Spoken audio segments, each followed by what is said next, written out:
다음은 첫 번째 발표 섹션입니다. 법무법인 화우의 김정남 그룹장님이 국내외 ESG 공시제도 동향에 대해서 발표해 주시도록 하겠습니다.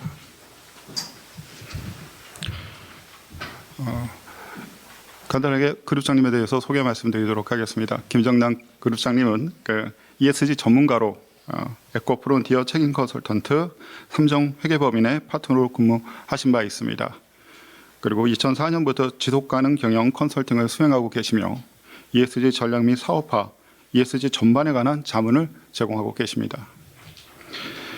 기업들의 많은 관심을 받고 있는 ESG 정보 공시의 국내 동향에 대해서 김정남 그룹장님의 발표를 그럼 청해 듣도록 하겠습니다. 발표 시간은 한 20분 정도로 30분에 맞춰주시면 감사하겠습니다. 자, 이제 국내 ESG 공시제도 말씀드릴 텐데요. ESG 공시제도에 대해서는 익히 다들 잘 아실 것 같고요. 많은 세미나나 지금 정보들이 많이 지금 나오고 있기 때문에 잘 아실 것 같습니다. 그래도 이제 들어가는 이제 말로 말씀드릴 거면은 아시다시피 지금 이제 오늘 OECD RBC 가이드라인도 이렇게 배포가 되고 했는데 가이드라인에 있었던 내용이라든지 그다음에 이제 협약에 있었던 내용들 연선법에 있던 것들이 이제 다 제도화가 되고 있다라는 것이 ESG의 현재 가장 큰 특징인 것 같습니다. 더 이상 이제 해라 하면 좋다가 아니고 하지 않으면 큰일 난다. 이제 처벌하겠다. 이렇게 가고 있다는 거죠.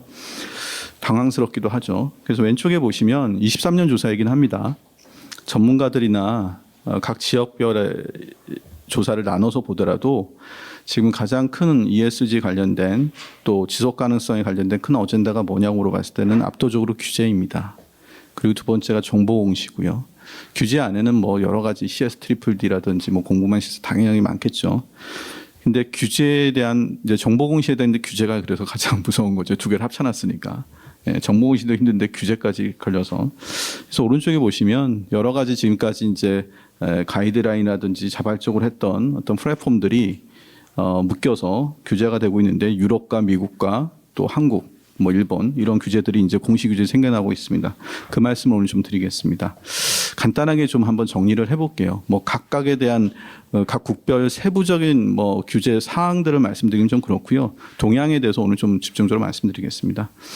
지금 EU라든지 미국 주요 국가들을 이제 봤을 때 공시 시기라고 되어 있는 겁니다. FI, 그러니까 회계연도 적용 시점이 아니고요. 적용이 되고 나서 이 정보를 공시하는 시점을 기준으로 했을 때 대부분의 이제 선진국이라든지 국가에서 26년부터는 공시를 합니다. 즉 26년 3월이 됐던 6월이 됐던 이렇게 지금 공시를 하도록 하고 있는 것 같아요. 그리고 이제 단계적으로 가서 늦어지면 이제 29년까지 그 단계가 완성되는 이런 형태인 것 같습니다. 그래서 이제 앞서 우리 대안상에서 말씀 주셨지만 이게 해외에서 이미 규제들이 그러니까 공시를 해야 되는 게 20년도 시작되기 때문에 우리가 해외에서 공시를 하고 나서 국내 공시를 대응하는 게 조금 앞뒤가 바뀌지 않았나 이런 얘기도 일부 있습니다. 보통 이제 규제 대응이라고 하는 것은 국내에서 좀 연습을 하고 해외에서 좀 제대로 된 공시를 할 수 있게끔 하는 것이 일반적인 순서인데 지금 다 26년부터는 우리가 뭔가 정보를 내야 되는 그런 게 일반적으로 지금 일어나고 있는 형태이고요. 보고를 어떤 형태로 할 거냐라고 했을 때 대부분 일단은 의무입니다. 이제 자발해서 의무로 가는 것도 있지만 해도 되고 안 해도 되는 게 아니고 거의 지금 대부분 국가에서 의무로 지금 다 바뀌고 있는 상황이다. 그래서 우리나라에서 조금 여유가 있다고 해도 어쨌든 우리가 수출하는 국가라든지 고객이 있는 곳에서 의무를 적용받을 수 있다라는 것이고요. 대부분 상장 기업들은 공시 대상에 지금 포함되고 있는 형태고 그리고 재무제표 보고 기업이라고 되어 있는 게 뭐냐면 다 연결 공시라고 하는 게 있습니다. 그러니까 각자 개별적으로 공시하는 게 아니고 기업 집단 그리고 재무제표를 공시하는 그 연결 공시 기준으로 다 공시를 요청을 받고 있는 게 추세다. 이 얘기는 이 ESG 정보를 재무제표 수준으로 끌어올리겠다는 겁니다. 그리고 보고 채널은 지금 다 이제 앞서 말씀드린 것처럼 연차 보고서라든지 별도 보고서 냈는데 이게 법정 공시나 거래소 공시가 좀 섞여 있기는 하고 한국은 아직 이제 고민 중에 있는 겁니다. 근데 이제 또 보고 시기도 보면 재무제표랑 같이 보고해라. 그러니까 한 3월이나 4월에 이런 식으로 이제 같이 보고가 되는 건데 이 부분도 사실은 저는 개인적으로 이제 컨설팅하는 입장에서 기업에서 부담을 느끼시겠다라고 생각은 좀 들기는 합니다. 근데 이제 추세가 이렇다. 왜 이게 너무 늦게 되면은 재무 정보 따로 ESG 정보 따로 가지고 의사 결정을 하기가 쉽지 않거든요. 같이 이제 포함시켜서 의사 결정을 하고 싶겠죠. 근데 재무 정보는 있는데 ESG 정보는 한참 나중에 나와요. 그러면 어떤 적시성에서 떨어지고 의사결정에서 좀 혼돈이 있을 수도 있겠다라는 측면에서 그런 것 같습니다. 그다음에 또 한 사항들 보면 국내 이제 제가 아까 이제 시기를 말씀드렸기 때문에 국내의 사항들을 보면 대부분 저희가 이제 23년 작년에 이제 발간된 보고서를 카운팅하는 걸 봤을 때 2조 원 이상 기업들이 대부분입니다. 한 70%가 2조 원 이상 기업들이 하고요. 5천 원 미만은 5%밖에 지금 되지는 않습니다.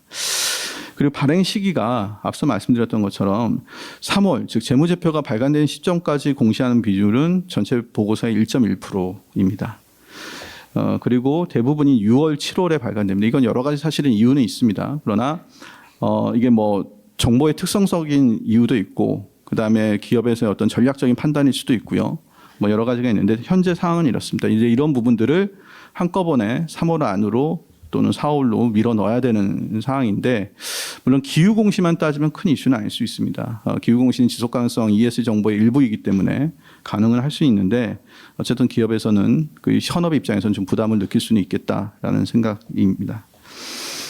그리고 또 하나 중요한 부분들이 대부분은 지금 나와 있는 공시의 기준들에서 핵심적으로 다루는 부분이 이제 기후공시가 공통적입니다. 어느 이제 국가든 기후공시는 공통인데 그 기후공시의 핵심적인 부분들 중에 하나의 정량 정보 중에 온실가스 배출량을 공시하는 게 있죠. 그 중에 자사의 배출량뿐만 아니고 자사를 벗어나는 배출량들, 그거 이제 스콥3라고 할 수가 있는데 그 스콥3에 대한 정보에 대해서 요거를 받느냐 마느냐가 또 이슈이긴 한데 대부분의 국가에서 유예 규정을 주긴 하지만 의무를 하고 있다라는 게 지금 동향이긴 합니다. 그리고 국내 사항들을 봤을 때 선진국이라든지 미국을 봤을 때 스콥 1, 2는 뭐 많이들 공시를 하고 계신데 스콥 3는 뭐 국내도 그렇고 해외도 그렇고 공이 아직은 연습이 안 돼 있는 상태입니다. 뭐 공시하는 것 자체가 불가능하다고 생각하지는 않아요. 예, 가능은 한데 아직은 좀 충분히 준비는 안 돼 있는 상태다. 기술적으로 어렵거나 이러지는 않는 것 같습니다. 근데 아시다시피 이제 CS-DDD, 즉 기업의 지속가능성 실사 지침이 나오고 하면은 거기서도 그렇고 CSRD에서 그렇고 스콥3는 의무하고 있기 때문에 관련된 체계들은 이제 갖춰지게 될 것 같습니다. 그렇기 때문에 유예 규정이 좀 중요한 부분이 아닌가라는 생각은 듭니다. 이 스콥3 이슈 때문에 전체적인 공시 일정이 늦춰지는 것은 뭐 적절하지 않아 보이고요. 한국의 지금 상황들을 조금 더 보시면 지금 처음 듣는 분들은 용어가 어려울 수 있죠. 1, 2, 3라는 용어가 어려울 수 있는데 어쨌든 스콥 1, 2 같은 부분은 저희가 전기를 사용하거나 아니면 자사에서 여러 가지 이제 연료로 사용하면서 배출되는 온실가스들하고 말씀드릴 수 있는데 전체적으로 저희가 스콥 1, 2가 많을 것 같지만 스콥 3가 훨씬 많습니다. 국내 비중을 보면 스콥 1, 2는 평균적으로 21% 정도고요. 스콥 3 가 한 80% 정도다라고 보시면 됩니다. 이것도 이제 업스트림과 다운스트림이 있는데 다운스트림 쪽에서 업스트림도 훨씬 많은 배출량들이 있습니다. 근데 과연 우리가 이 스콥3에서 다운스트림 쪽, 업스트림도 이제 겨우 이제 시작을 하고 있는데 다운스트림까지 관리할 거냐 쉽지는 않은 부분이긴 해요. 근데 기업 입장에서는 오히려 이 스콥3가 훨씬 더 의사결정이, 그러니까 투자자 입장에서는 그렇죠. 사실 저희가 이제 공시 얘기를 하지만 공시에 대한 정보 이용자가 대부분 투자자거나 기업 외부에 계신 분들이 더 많잖아요.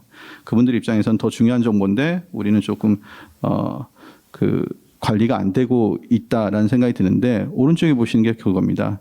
즉 배출량은 3가 훨씬 많은데 스콥 3를 포함해서 온실가스를 어떻게 저감해야 되는지 목표를 수립하고 관리하는 현황은 스콥 3까지 포함해서 관리하는 기업은 전체 13%밖에 안 됩니다. 뭐 전반적으로 지금 목표 설정 자체가 굉장히 저희가 늦은데 이거는 이제 MSCI에서 작년에 나온 이제 조사된 자료인데요. 전체도 늦은데 스콥3는 더 늦다라는 걸 보실 수가 있습니다. 특히 뭐 스콥3가 많은 금융이라든지 에너지라든지 이런 부분들도 전체적으로 스콥3 관리는 잘 안 되고 있다. 그렇기 때문에 상당히 좀 부담은 느끼시긴 하는 상황입니다. 그렇기 때문에 사실은 중요한 정보고 관리는 해야 되는데 안 하고 있다면 어쩌면 그렇기 때문에 규제가 필요할 수도 있다라는 역설적인 그런 생각도 들기는 합니다.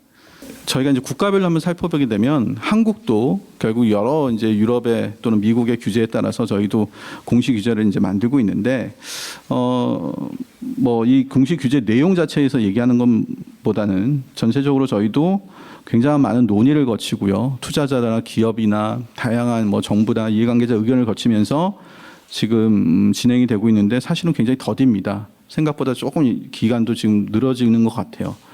근데 그만큼 많은 좀 고민을 하고 있는 상황이다라고 보여지고요. 연말이나 뭐 내년 초 정도면 뭐 확정된다고 저희가 이제 기대를 하고 있는데 좀 빨리 좀 이게 뭐 확정이 되면 좋긴 하겠죠. 근데 많은 고민들을 지금 하고 계시고요.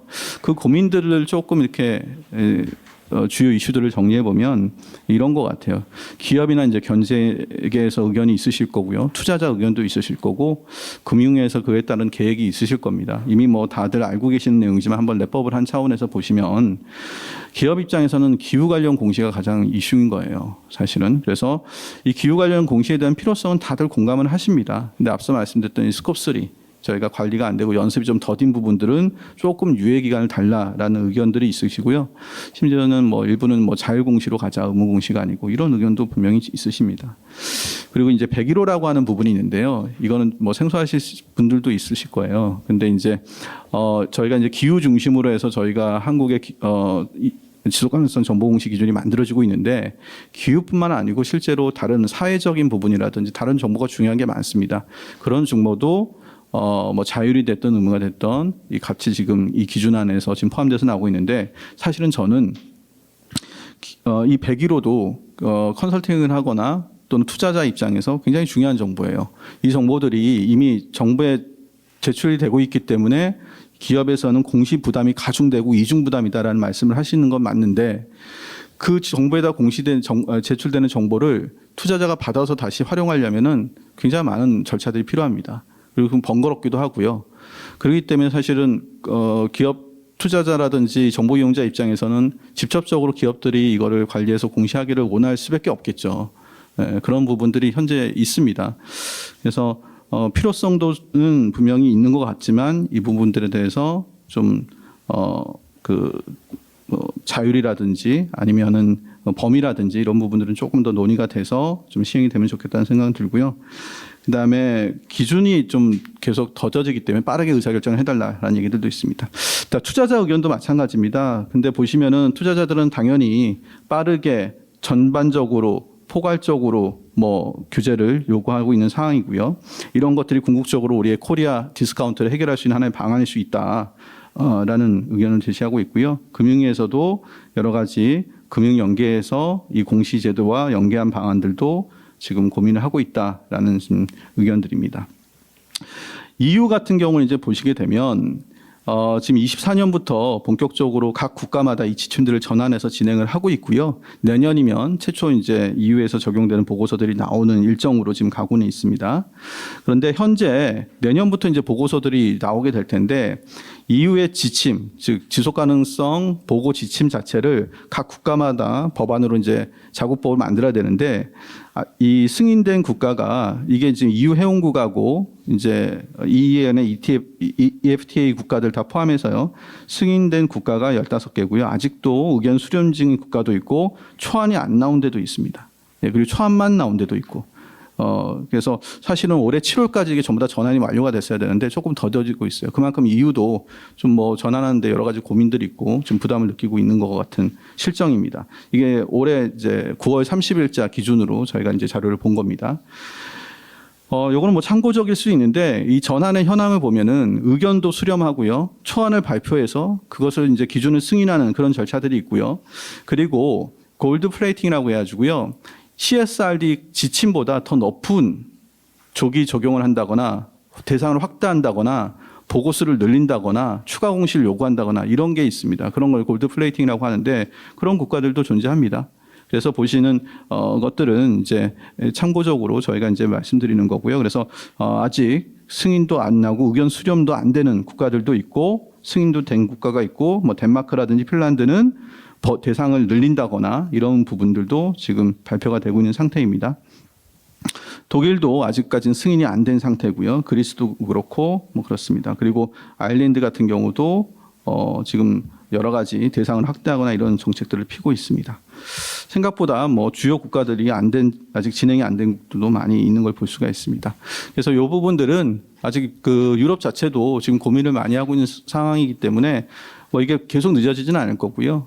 지금 연말 안에는 전부 다 확정돼서 공식 기준이 나올 거로 보입니다.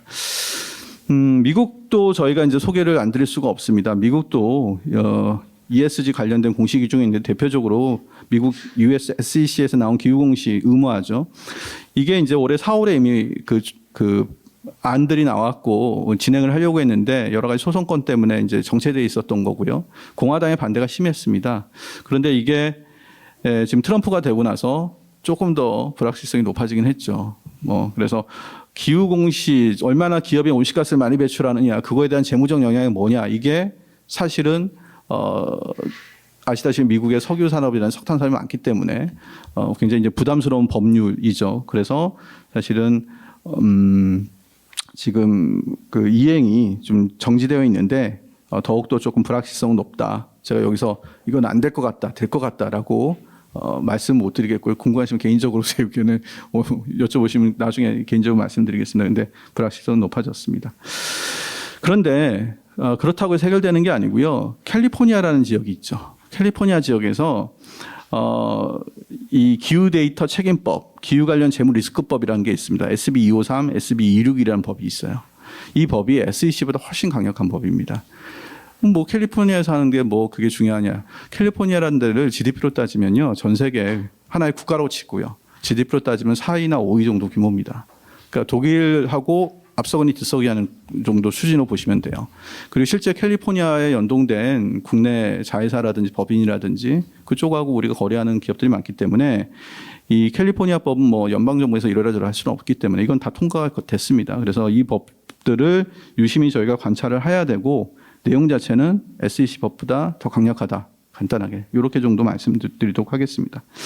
뭐 예를 들면 SEC는 스콥 1, 2만 얘기했었죠. 그것도 중요한 경우에만 공시하라고 했는데 이거는 기본적으로 스콥 1, 2, 3까지 전부 다 공시하도록 되어 있습니다. 그리고 일본도 공시 기준들을 지금 발표하고 있는데요. 보시는 것처럼 그러니까 FI 27이죠. FI 27부터는 단계적으로 적용을 해서 그 28년도 FI 28년에는 전체 그 프라임 증권거래소 프라임 섹션의 전체 시총의 74% 정도는 공시 대상이 될 수 있도록 그렇게 지금 진행을 하고 있습니다.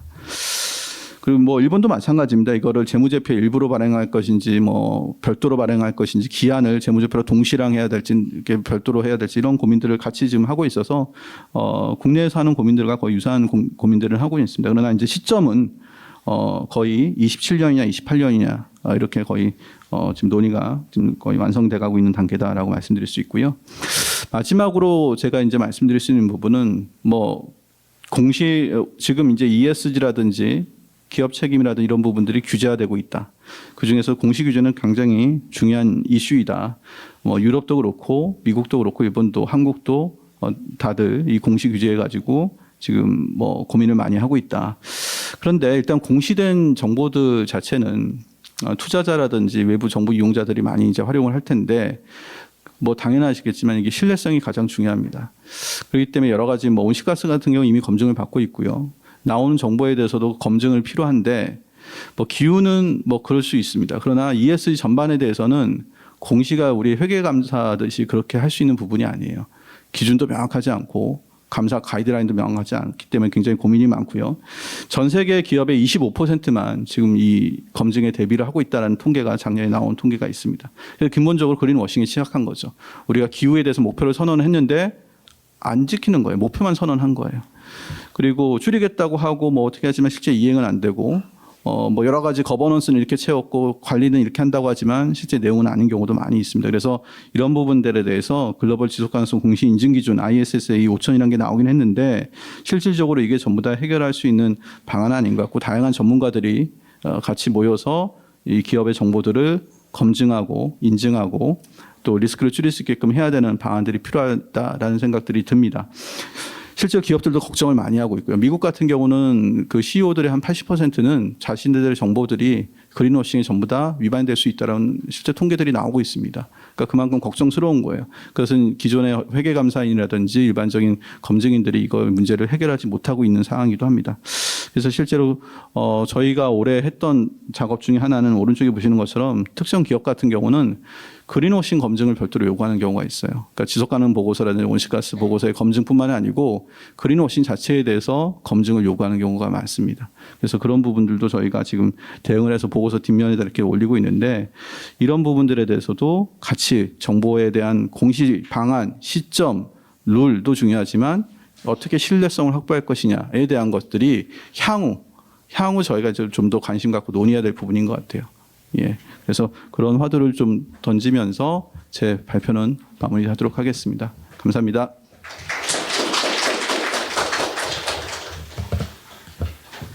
네, 김정남 그룹장님의 발표 잘 들었습니다. 감사합니다. 우리나라의 기후공시, 우선공시 제도와 필요성에 대해서 이해관계들 그리고 미국과 일본 등의 공시 제도에 대해서 요점을 잘 정리해 주셨고 특히 앞으로 트럼프 정부의 정책 전망에 대해서도 말씀해 주셔서 오늘 참석하신 기업 관계자분들께 아주 유용한 발표가 되었을 거라고 생각합니다. 다음은 두 번째 발표 섹션입니다. 두 번째 발표는 실제 기업 현장에서 ESG 정보 공시에 대해 어떻게 대응하고 있는지에 관해서 들어보도록 하겠습니다. ESG 컨설팅 회사 그린에토스를 운영하고 계신 이성경 대표님께 발표를 듣도록 하겠습니다. 네, 나오시죠. 그렇게 하시죠.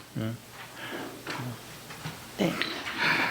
네, 밖으로 중에 이성경 대표님에 대해서 잠깐 소개 말씀드리도록 하겠습니다. 네, 이성경 대표님은 예전에 대신경제연구소 ESG 센터장, CJ제일제당 팀장 등을 역임하셨으며 현재 에너지공단 ESG 위원, 중소벤처기업진흥공단 및 대한상공회의소 ESG 전문가로 유척되어 활동 중에 계십니다. 네. 네, 그럼 이성경 대표님의 발표 듣도록 하겠습니다. 네. 네. 안녕하십니까. 저는 방금 소개받은 이성경이고요. 제가 사실 제 커리어를 살짝 조금 말씀드리고 싶은 것들이 있는데요. 여러분 이제 공시 나오잖아요. 이거 누가 쓰나요? 저는 이걸 쓰는 사람들 쪽에 계속 있었습니다. 그래서 여러분 이제 재무정보 공시를 하면은요, 그냥 투자자들이 안 봅니다. 그래서 그거 가공해줘가지고 해석해가지고 전달하는 일을 하는 게 애널리스트들입니다. 그리고 저희가 그걸 기반으로 또 포캐스팅을 합니다. 모델링을 합니다. 데이터가 많을수록 당연히 포캐스팅이 정확해지고요. 그래서 이런 거를 공시가 아니어도 기업들이 IR이라는 걸로 통해서 많이 내놓는 기업들의 포캐스팅이 좀 정확해지고 의무는 아니에요. 그런데 많이 더 내놓는 기업들한테 좀 올라가는 부분이 있고요. 또 의무치는 최소한을 줘야 됩니다. 다 이거를 가져간다는 건 굉장히 비효율이 나오기 때문에 그러나 반드시 필요한 것들을 의무화해서 위치를 찍어주고요. 각계별전으로 올려놓으시면은 찾기 힘들어서요. 그래서 쓰는 사람의 입장이 들어가 있어야 된다라는 말씀을 드리고요. 그래서 제가 그거를 가공해서 쓰는 일을 했고요. 또 그리고 이제 기업에 가서는요, 그거를 공시하는 일도 했습니다. 그리고 투자자들을 그 정보를 가지고 만나서 우리 회사는 이렇게 하고 있습니다. 라는 일도 했고요. 또 이 공시하고 관련해서 이제 저만큼 다 하는 사람이 없는 것 같은데, 그리고 이제 여러분들의 그 비재무 정보를 찾아서 평가하고 현재 국민연금이 쓰는 모델은 아직도 안 바꾸셔서 이제 제가 프로젝트 매니저 하면서 만들었던 모델을 쓰시나 비공개하십니다. 왜냐하면 너무 민감하시니까. 그 평가라는 것에 너무 민감하기 때문에 국민연금 공개할 수가 없습니다. 그러나 내부적으로는 쓰고 있다라는 말씀을 드리고, 그래서 제가 이 공시를 쓰고 해석하고 그리고 기업에서 또 이것을 내놓기 위해 대응했던 입장에서 이제 조금 말씀을 드리자면 비례 원칙이 적용이 돼야 됩니다. 반드시 필요한 항목이 뭔지를 논의해야지 남의 거를 막 보는데 우리에게 반드시 필요한 게 뭐냐는 논의에 대한 부분이 부족한 게 아닌가라는 첫 번째. 네, 물론 이것을 정했을 때 스탠다드는 당연히 글로벌 운용이 상호 운용성이 돼야 되는데 누가 말하면 기다렸다가 다 가져오는 게 경쟁력이냐 그렇게 생각하지는 않고요.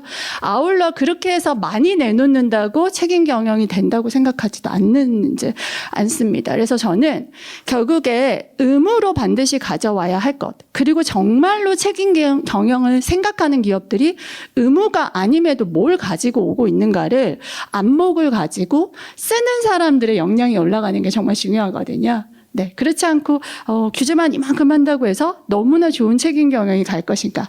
딱 그만치만 하게 될 거고요. 딱 그만큼만 외부에다 또 너무 많은 이제 그런 돈을 쓸 것 같아요. 네, 그래서 그런 시각을 가지고 있다는 말씀을 드리면서 이제 제가 조금 시작을 해보도록 하겠습니다.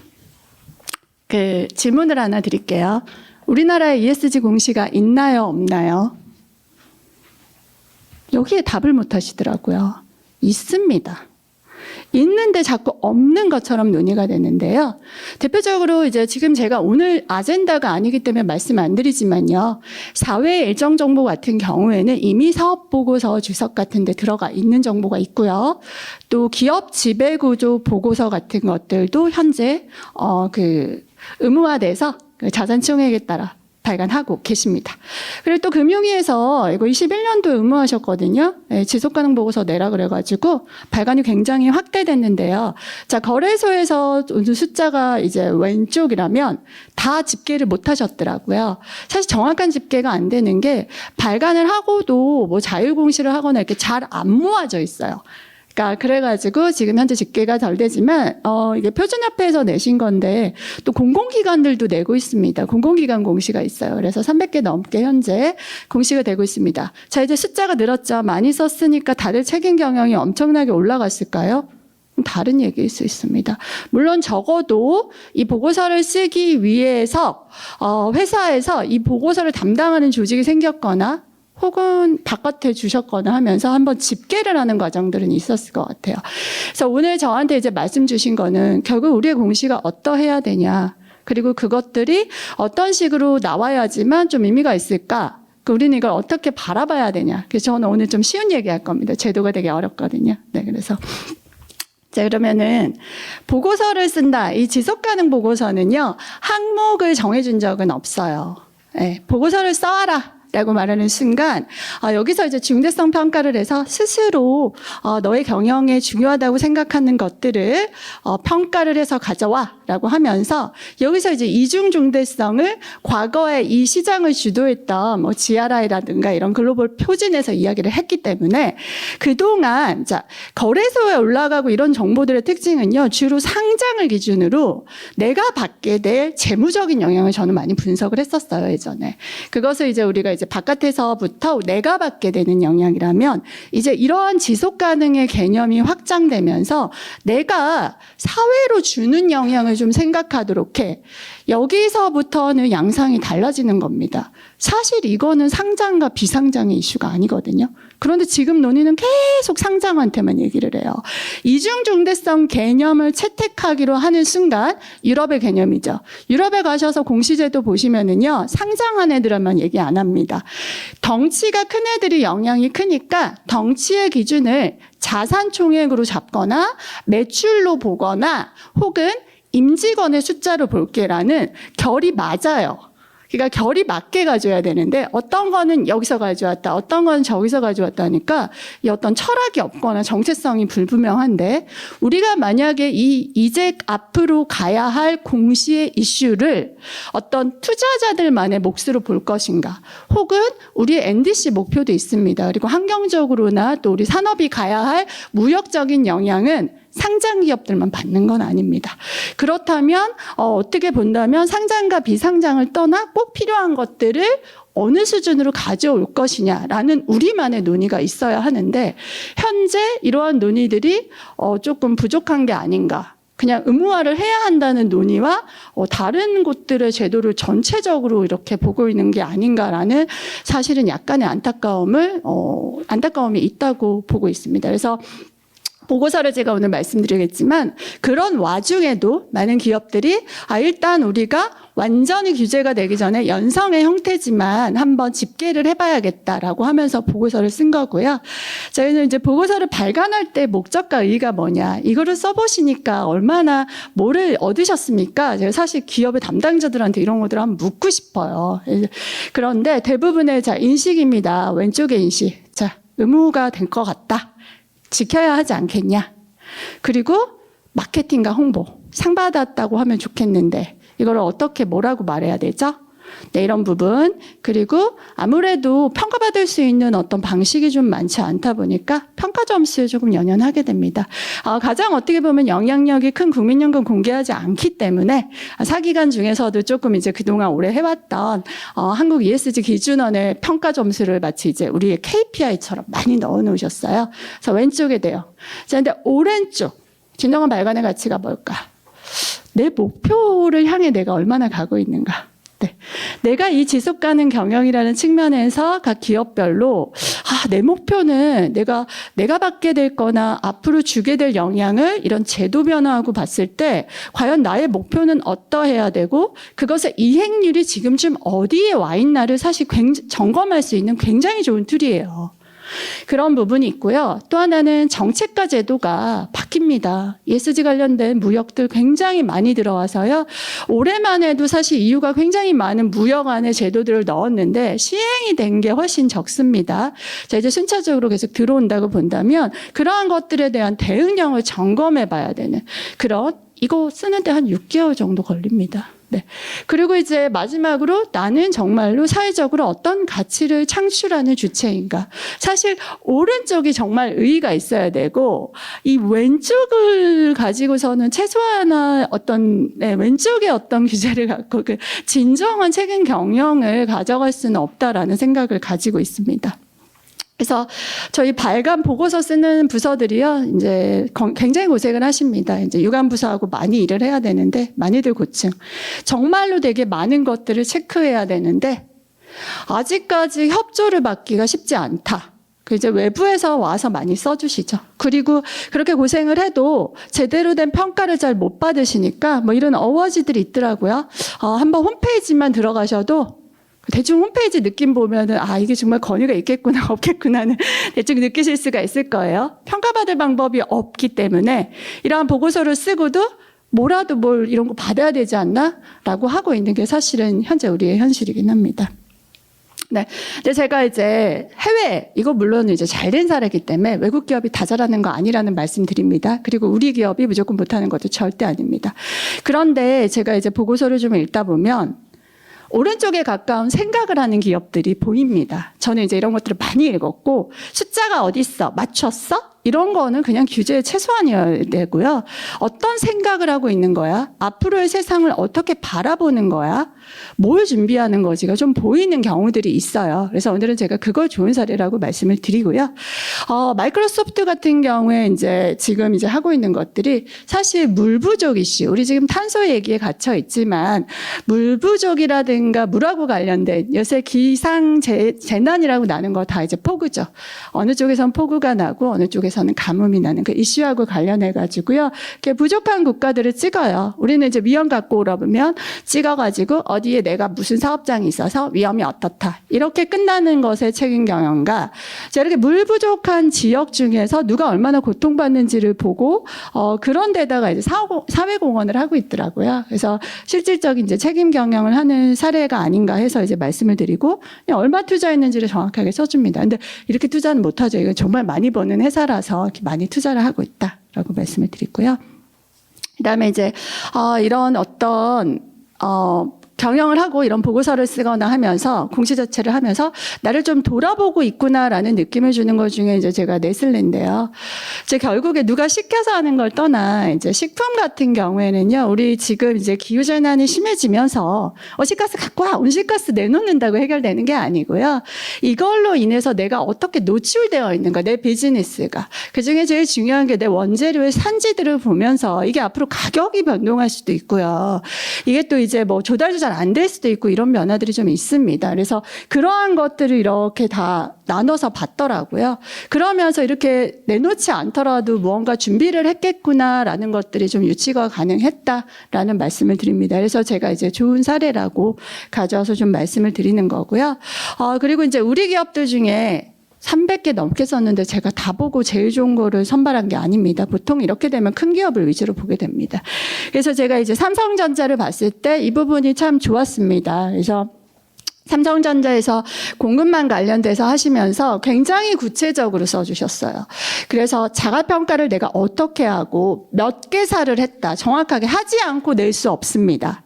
하지 않고 이렇게 낼 수 있는 얘기가 아니고요. 누가 써주라고 해서 쓴 얘기가 아닙니다. 그래서 몇 개를 했고 샘플링은 몇 개를 했고 해서 실제로 한 얘기들을 썼고요. 그리고 현장에 어떻게 나갔고 3자 검증은 어떻게 했다라는 걸 굉장히 구체적으로 써서 실제 이 회사가 이런 일들을 하고 있구나라는 걸 알 수 있게 공시를 하셨습니다. 그리고 이제 마지막에 이제 뒤 아래쪽에 보시게 되면은요, 이렇게 한 거에 그치지 않고 또 이제 홈페이지를 제가 클릭해서 또 타고 들어가니까 페이지 안에서 어떤 이슈들을 우리 이제 협력사들이 자주 위반하고 있는지 아젠다를 쓰시고 어떻게 개선해서 뭐가 좀 개선됐다라는 걸 썼다는 걸 하고 있다는 걸 알 수 있습니다. 지표를 막 가져와서를 떠나 하고 있고 신경 쓰고 있다는 내용을 이제 해석할 수 있었고, 그리고 나서 또 고민을 하셨겠죠. 이렇게만 해서 안 되고 진단해주고 도와줘야겠구나. 교육과 컨설팅을 같이 하고 계십니다. 그래서 이러한 것들을 통해서 이제 사실 공시를 하셨으니까 제가 본 거고요. 굉장히 잘된 사례였다라고 제가 말씀을 드립니다. 그리고 이제 현대자동차 같은 경우에는 이거 뭐 CSR이긴 한데요. 사회공헌도 방식이 제가 좀 바뀌어야 된다라고 얘기하는 게 뭐 옛날에 그냥 일단 돈 갖다 주고 뭐 이런 걸 떠나서 내가 가지고 있는 비즈니스 모델하고 연계할 수 있는 게 좋겠다라고 저도 계속 저랑 뭘 하거나 그런 기업들한테 말씀을 드려요. 우리 되게 창의적인 게 우리 국민들 되게 우리 한국인들 되게 창의적이잖아요. 그 창의성을 좀 발휘해 보시죠라고 하는데 이제 예를 들면 현대자동차가 이런 로보틱스 기술하면서 현대차 그룹에서 이 장애인분들을 그냥 뭐 돈 갖다 주는 것도 있겠지만 우리의 기술을 이분들하고 이제 장착하면서 서로 좋다고 생각을 해요. 어떻게 보면 현대차 입장에서도 데이터가 좀 쌓이겠죠. 그래서 이러한 것들이 되게 좋다고 생각했고요. 또 가지고 있는 어떤 이동 서비스를 굉장히 취약한 지역에 직접 서비스 해주는. 그런데 이게 이제 우리 현대자동차의 규모에 비해서 엄청 크지는 않더라고요. 근데 그래도 제가 칭찬해드리면서 제가 사례로 소개하는 이유는 여러분이 이런 좋은 활동들을요, 아무도 안 알아준다면 그것이야말로 지속 가능하지 않습니다. 좋은 마음으로만 할 수 있는 것들을 무조건 네가 다 해라는 의무로 주는 거는 저는 효율적이지 않다고 생각합니다. 그래서 제가 오늘 사례로 가져오면서 이러한 좋은 사례들이 어떤 화두가 돼서 스스로 공시하고 스스로 점검하고 내놓고 평가받게 해야 하는데, 평가받고 제대로 가는 어떤 인센티브 구조 없이 아까 왼쪽에 있었던 의무만 마구 높인다가 정말로 효율적일 거냐에 대해서 저는 좀 의문을 가지고 있습니다. 그래서 이러한 것들이 되게 좋은 사례였기 때문에 여러분들이 좀 기억해 주시고 화두가 됐으면 좋겠다라고 생각을 했고요.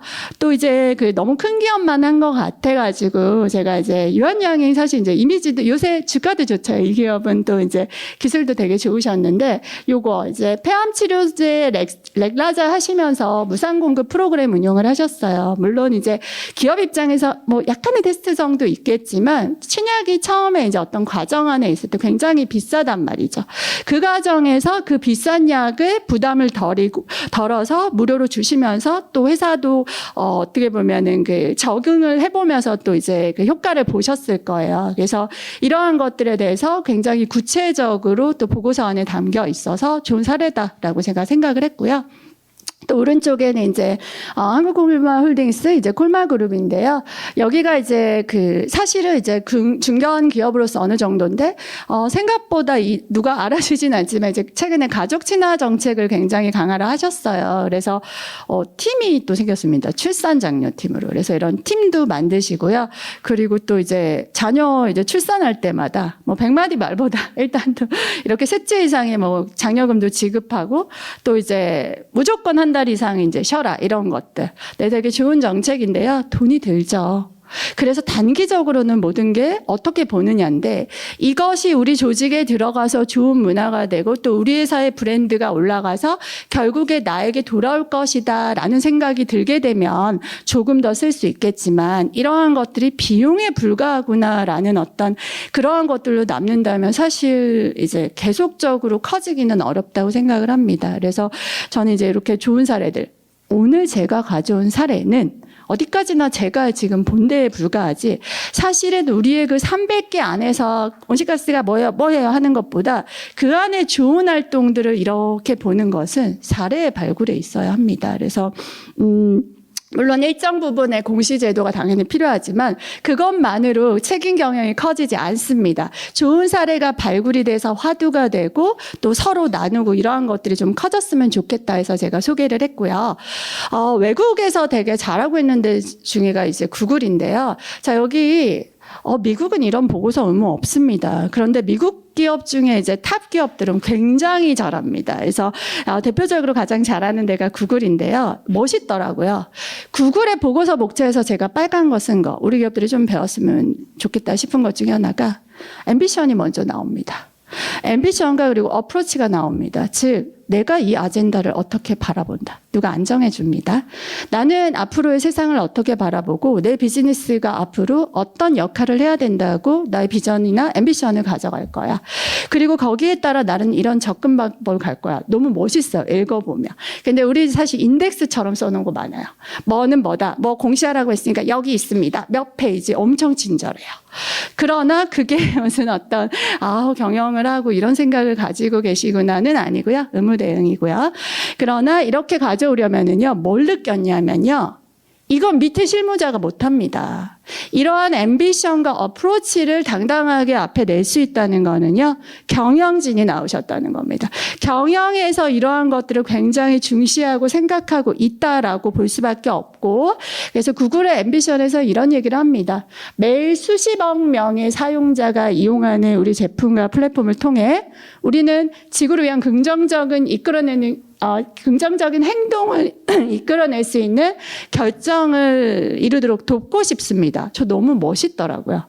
네, 굉장히 멋있는 말이에요. 그래서 이러한 것들을 하는 것들이 구글의 앰비션이라고 말을 하고요. 여기 못하는데 어프로치입니다. 그래서 자기들의 플랫폼을 내가 그래서 이 앰비션 안에서 실제로 봤더니 수십억 명의 사람들이 최근에 이런 질문을 나한테 하고 있어. 자기가 플랫폼에 있으니까 알죠. 그래서 이러한 것들을 많이 검색량이 역대 최고치를 기록해서 이 사람이 그 다음에 뭘 물어볼까를 생각합니다. 그래서 거기에 맞게 내가 플랫폼이 다음 서비스를 줄게 하고 어프로치들이 나오죠. 너무 멋있어요. 그래서 자, 이것을 그러면 한 3명 주고 야, 바깥에 누구 써가지고 돈 받아서 해라고 나올 수 있는 보고서는 아니라고 생각합니다. 그만큼 안에서 단기적으로는 돈이 들지만 정말로 이러한 것들이 이제 피할 수 없고 그러한 것들에 따라 차곡차곡 준비하고 계속적으로 바뀌어야겠구나라는 생각을 조직이 하고 있구나라는 거를 이제 일단은 느끼게 해줬기 때문에 제가 좋은 사례라고 말씀을 드리고요. 그래서 이제 또 이제 저니가 나와요. 그러니까 앞으로 나의 저니는 어떻게 될 거냐. 그러니까 이게 여정이죠. 그러니까 앞으로 나는 이 여정이 길죠. 이 지속 가능성을 향한 여정은 긴데요. 단기의 성과가 그렇게 팍팍팍 나오지 않습니다. 그래서 고난스러운 여정입니다. 그래서 여기에 대해서 이런 얘기를 합니다. 보통의 우리 기업들이 가지고 있는 거는 제도가 나오면 대응한다는데 나는 이 제도를 바꾸겠다는 얘기를 합니다. 나 혼자 못 바꾼다. 그러니 다른 어떤 주체들이 같이 바꿀 수 있는 것을 위해서 나는 다른 애들이 내가 느낀 것들을 느낄 수 있도록 백서도 만들고요. 툴도 만들어서 막 줘요. 마이크로소프트들도 자기 툴 만들어서 막 뿌립니다. 자, 너도 이런 거를 내가 돈 줬는데 나만 가지지 않을 테니까 써서 좀 해봐. 그런 것들을 만들어 주고요. 그리고 시스템에 빠르고 이제 광범위한 변혁, 그리고 제도의 변화가 필요하다고 얘기를 하면서 그걸 위해 우리가 앞장서겠다는 얘기를 합니다. 기업이 자기가. 그래서 사실은 그러면은 이건 뭐 나중에 어떻게 될까라고 했을 때 그렇게만 하지 않습니다. 비즈니스를 연결합니다. 이렇게 함으로써 자기 비즈니스가 이 안에 있을 때 최고로 이런 변화가 났을 때 내가 최고의 위치로 가도록 내 비즈니스를 정비하는 게 기회입니다. 그냥 제도를 보고 기회가 있나? 뭐 위험이 있나? 이게 아니고요. 이런 것들이 이제 혁신이구나라는 생각을 하게 하는 사례라고 제가 이제 말씀을 드립니다. 그래서 이렇게까지 가기 위해서는요, 촘촘한 의무가 필요한 게 아니고요. 물론 어느 정도의 의무가 필요합니다. 그러면서 정확한 가이드와 이것을 따랐을 때 갈 수 있는 어떤 그림의 비전, 이러한 것들이 사실 좀 더 중요하지 않나라는 생각을 하면서 이제 제가 말씀을 드립니다. 그래서 보고서인데요. 이거 일단 모양새도 좋지만 그 구성이 저희 보고서들하고는 좀 달라요. 그래서 이게 왜 그럴까? 우리 역량이 없어서 아니죠. 접근하는 방식, 이것을 바라보고 이 기업 안에서 역량 있는 사람들을 좀 많이 배치를 했다든가 이런 조직, 그런 것들의 차이가 아닐까라는 생각을 하고요. 엔비디아 다 잘하는 건 아니에요. 그러니까 엔비디아 같은 경우에는 어떻게 보면은 한번 가셔서 보시면 그냥 의무사항 딱딱딱딱 내놨더라고요. 그런데 남이 말해준 그런 기준에 되게 신경 안 씁니다. 미국 기업들은. 내가 생각했을 때 필요하기 때문에 내 스타일로 그냥 하는 겁니다. 그러면서 내가 이걸 하기로 했으면 글로벌리 기준을 맞춰서 누가 날 볼 때 비교할 수 있도록 해주는 것 뿐입니다. 그래서 기업마다 모두가 다 잘하는 건 아니고요. 그래서 제가 이제 앞으로 우리 상이나 이런 중견이 이런 것들이 100마디 말보다 좋은 사례를 발굴해서 전파하는 게 또 되게 중요할 수 있다고 봐서요. 얼마 전에 이제 상에서 이런 거 하셨는데 이제 별로 이렇게 전파 안 된 것 같더라고요. 저한테도 이제 좀 얘기해달라 하셨는데 노동인권 관련 이제 우수 사례. 꼭 이것만 있을 건 아닐 거예요. 그래서 이러한 오히려 환경과 사회 거버넌스에 그리고 우리 정부도 좀 오시잖아요. 각 정책 목적하고 온라인이 돼야지 왜 자꾸 투자자만 나옵니까? 이 ESG 지금 정부가 나오고 규제가 나오는 건요. 투자자 때문만은 아니에요. NDC라든가 이러한 여러 가지 사회적으로 겪게 될 분열이라든가 이러한 이슈는 단순히 금융시장의 이슈는 아닙니다. 네, 그래서 그러한 것들의 어떤 정책적인 목적과 온라인돼서 좋은 사례를 발굴하고요. 좋은 사례를 발굴한 기업에서 애쓴 사람들, 그리고 그것을 애쓴 기업들이 정당하게 어떤 그 노력들을 평가받을 수 있는 제도가 있으면 책임 경영이 더 강화되지 않을까라는 생각을 해보면서 이러한 것들이 좀 확대되면 좋겠다라고 생각하고요. 그래서 제가 지속가능 경영 혹은 책임 경영 그리고 공시에 대한 접근 방식에서요. 자꾸 오른쪽으로 가세요. 재무와 회계 이슈로. 재무와 회계는 저는 뒷받침하는 지원의 성격이라고 생각합니다. 저는 사실 왼쪽 오른쪽에 다 있었던 사람입니다. 전 전략도 했고요. 재무실에도 있었는데요. 결국에 이 이슈는요. 우리가 추구하는 회복 탄력성이라는 관점으로 가려면 전략이어야 됩니다. 이 세상이 어떻게 바뀌는 데서 나의 포지션인가 내 전략이 어떠해야 되고 그것을 위해 한 활동을 공시할 때 기준을 맞추려고 어느 정도 같은 얘기를 좀 써와라는 게 오른쪽이지 왼쪽이 사라지고 오른쪽의 이슈가 돼서 이것만 내놓는 방식으로 갖고 오고 바깥에 가서 검증받고 뭐 하고 라는 게 결국에 지속가능 경영을 올릴까라는 부분에서 밸런스가 필요하다. 오른쪽이 너무 화두가 되기보다 왼쪽에 대한 어떤 시각을 잡고 오른쪽이 밸런스 있게 가야 되는데 이러한 논의가 과연 이루어졌는가라는 생각을 하면서 그럼에도 불구하고 개별 차원에서 노력하시는 기업이나 또 이제 많은 그 부서나 회사 안에서나 각각의 또 애쓰시는 분들이 많으시거든요. 그래서 이러한 부분들이 향후에 좋은 사례로 나올 수 있으면 좋겠다라는 말씀을 드리면서 오늘 제 발표를 마치도록 하겠습니다. 네, 감사합니다. 네, 이성경 대표님의 발표 잘 들었습니다. 지속 가능 경영 보고서와 책임 경영을 주제로 최근 기업들의 사례를 중심으로 잘 설명해 주신 것 같습니다. 다음은 세 번째 발표 섹션입니다. 세 번째 발표는 OECD 다국적 기업 책임 경영 가이드라인에 대해서 생소하신 여러분들을 위해서 가이드라인과 한국 NCP에 대해서 소개하는 그런 시간을 가져보도록 하겠습니다. 이번 세종 발표는 한국 NCP 위원이신 장신영 변호사님께서 발표하시겠습니다. 장신영 변호사님께 대해서 잠깐 소개를 말씀을 드리면 현재 법률사무소 성희의 변호사를 맡고 계시고요. 2020년부터 한국 NCP 민간위원으로서 다국적 기업 가이드라인의 이의신청 사건에 대해서 직접 조정 사건을 담당해서 진행하고 계십니다. 이제는 한국노총 중앙법률원 실장도 역임하신 바 있습니다. 그럼 장지영 변호사님의 발표를 듣도록 하겠습니다. 안녕하십니까. 저는 한국 NCP 위원인 장진영 변호사라고 합니다. OECD 다국적 기업 책임 경영 가이드라인과 한국 NCP에 대해서 소개하고자 이 자리에 섰습니다. 엄청 긴 제목인데 OECD 다국적 기업 책임 경영 가이드라인은 1976년에 제정이 됐고요. 다국적 기업이 해외 비즈니스 활동을 하면서 진출국의 경제 사회 발전에 얼마나 기여하는가에 대한 논의가 있었고, OECD가 국제 투자 및 다국적 기업에 관한 선언을 채택하고 그 부속 문서로서 다국적 기업이 준수하여야 할 가이드라인을 제정하게 되었습니다. 이 가이드라인은 법적 구속력은 없습니다. 그렇지만 정부의 권고사항으로 기업 활동의 모범 관행을 제시합니다. 이 가이드라인은 2023년까지 총 6회 개정이 되었는데요. 1991년도에는 환경 챕터가 추가되었고, 2000년도에는 소비자 보호 챕터가 추가되었고, NCP 절차 파트가 신설이 되었습니다. 2011년에는 인권 챕터가 추가되었고, 작년에 개정된 부분이 있습니다. 작년에 개정된 가이드라인의 주요 개정 내용은 가이드라인과 NCP의 명칭에 기업 책임 경영이라는 용어를 추가한 것입니다. 여기 영문 표지를 보시면 On Responsible Business Conduct라고 해서 이 단어가 가이드라인에도 붙었고요. NCP에도 그 단어가 붙어 있습니다. 기후변화와 생물 다양성을 강조하는 부분이 주요 개정 내용이고, 실사의 기대 수준이 강화되고 권고가 확대되고 있습니다.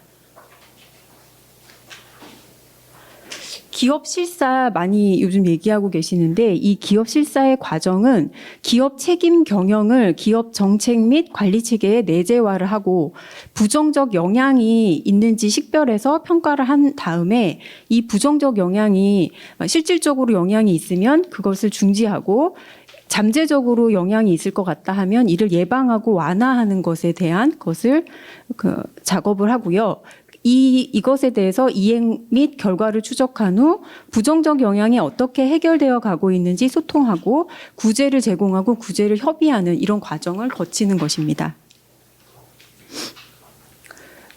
EU 주요국에서 공급망 실사에 대한 내용을 정하고 있는데, 주요 내용을 이 부분도 많이 보시긴 하셨을 것 같은데, 나라마다 조금씩 내용은 다르지만 공급망 내 인권 현황을 모니터링하고 인권 침해 방지 방법을 공개해라, 이런 공개나 이런 부분들이 들어가고요. 실사에 대해 이런 공급망 이런 성명서 제출, 실사 보고 의무화, 위험 예방 완화를 위한 기업 실사 보고서 제출, 이런 것들이 내용이 들어가고, 이 부분에 대해서 위반했을 때 제재들이 들어가고 있습니다.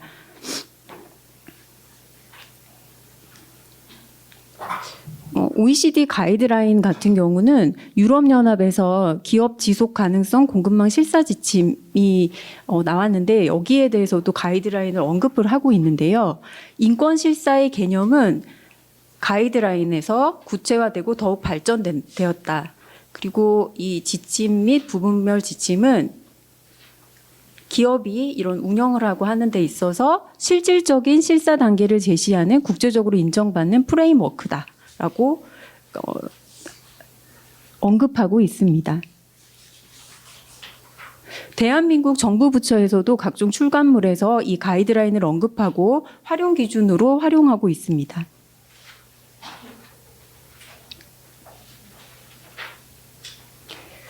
NCP라고 하시면 다 못 알아들으시거든요. 그래서 내셔널 컨택 포인트라고 하면 또 모르세요. OECD 가이드라인에서 이 OECD 가이드라인을 수락한 나라는 OECD 이사회 결정에 따라 이 가이드라인의 실효성을 높이기 위해서 구속력 있는 약속을 하고 이 국내 연락 사무소를 만들거든요. 이 만든 국내 연락 사무소를 줄여서 NCP라고 말을 하고요. 이번에 개정된 거에 보면 기업 책임 경영이라는 단어까지 뒤에 붙어서 있는 건데요. 기업 책임 경영 국내 연락 사무소는 이런 역할을 수행을 하는데, 국내 연락 사무소가 하는 이 책임이 첫 번째는 잘 모르잖아요. 그러니까 이 부분에 대해서 질의에 대한 답변 등을 통해서 가이드라인에 대한 인식과 그 활용을 촉진하는 역할을 하고, 둘째로 이의 신청이 들어오면, 이런 이의 신청이 있을 때 가이드라인 이행과 관련해서 발생하는 문제 해결에 기여를 합니다. 우리나라도 수락을 아까 했다고 하고, 그 유범민 정책관님께서 개회사를 통해서 간단하게 그리고 요약을 다 말씀을 해주시긴 하셨는데, 전 세계 수락국이 51개국이 있고 38개 OECD 회원국 외에도 13개 그 비회원국도 수락을 해서 총 51개국이 되고 있어요. 한국도 있고 일본도 있고 미국도 있고 뭐 호주, 뉴질랜드 다양한 나라에서 이 수락을 하고 NCP가 설치되어 있습니다. 아까 써 있는 내용을 조금 더 자세하게 NCP 역할을 소개를 하면, 첫째로 가이드라인 및 OECD 실사 지침이 있는데 이것을 자국어, 우리 한국어로 번역을 해서 홍보를 하고 가이드라인의 인식을 제고하는 그런 활동을 합니다. 그러니까 이런 거 관련해서 질의 답변을 한다거나 각종 홍보, 이런 자리에서도 계속 홍보를 하면서 알려드리고요. 이의 신청이 접수됐을 때 이를 처리를 하는데 당사자 간의 대화를 통해서 문제 해결을 주선하는 역할을 합니다. 그리고 이 문제 해결을 주선하면서 각종 그 양쪽의 입장이 나오고, 신청서와 답변서 이런 서면들이 있을 때 이런 거를 같이 다 정리를 해가지고 사건 처리 결과를 공표를 합니다. KNCP 홈페이지가 있거든요. 거기 홈페이지에 사건 처리의 과정에 대해서, 그러니까 1차 평가를 한 서류, 그다음에 최종 평가한 서류, 그다음에 후속 조치한 서류까지 해서 다 공표를 하고 있습니다. 그리고 외국 NCP와 이의 신청 사건을 조율을 하고 동료 평가 등에 협력을 하며 한국 NCP 활동에 대해서 OECD에 보고하는 역할도 합니다. 한국 NCP는 산업통상자원부 산하에 위치하고 있고요. 위원장은 지금 나와 계신 투자정책관께서 위원장을 하고 계십니다. 그리고 한국 NCP의 위원회는 민관구조로 되어 있는데 정부위원은 가이드라인과 관련된 관계부처 과장급 공무원을 당연직으로 구성합니다. 지금 현재 산업통상자원부의 2분, 고용노동부 국제개발협력팀장, 환경부의 국제협력과장이 당연직으로 정부위원으로 4인이 계시고요. 민관위원으로는 변호사 2분과 교수님 2분이 위촉직으로 들어와 있고요. 이는 공모 절차를 거쳐서 위촉되고 임기는 3년입니다.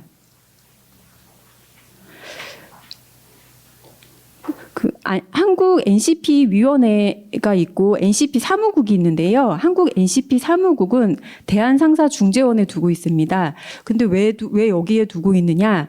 이의 신청 사건이 들어오잖아요. 이런 사건 처리를 위해서는 조정의 전문성과 중립성 확보가 필요하기 때문에 대한상사중재원에 두고 있습니다.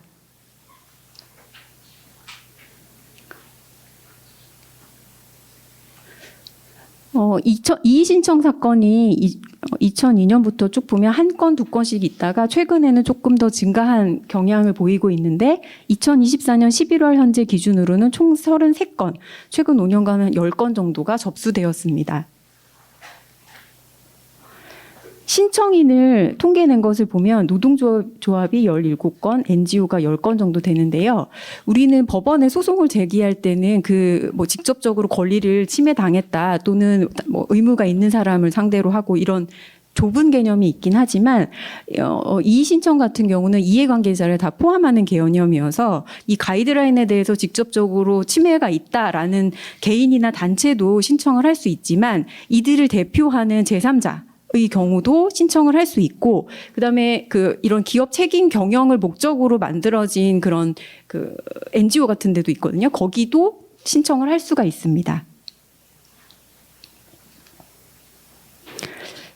발생국 구분을 보시면 한국도 55%지만 외국도 상당하지요. 그리고 외국을 쭉 보시면 되게 다양합니다. 필리핀 같은 경우는 정부에서 댐 만드는 과정에서 댐 만드는 문제를 가지고 신청을 한 경우도 있었고요. 콩고 민주공화국 같은 경우는 우리나라 기업이 전자투표 같은 그런 거를 수출을 했는데 그것 때문에 문제 제기를 하는 경우도 있었고, 그다음에 뭐 카자흐스탄 이런 경우는 뭐 우리나라 한국 GM이라는 데서 완성차는 아니고 차의 일부를 만들어 가지고 카자흐스탄에 그 수출을 했는데, 카자흐스탄에서 그 완성차를 만들었는데 차대 번호가 2개가 찍혔었나 봐요. 그러니까 일반 개인이 이 차대 번호가 제대로 된 거냐 안 되냐 이러면서 유효하지 않다 이러면서 문제 제기하면서 저희 NCP에 제기하기도 하고, 사건은 상당히 다양한 것들이 나오고 있습니다. 나라도 다양하고 그렇습니다.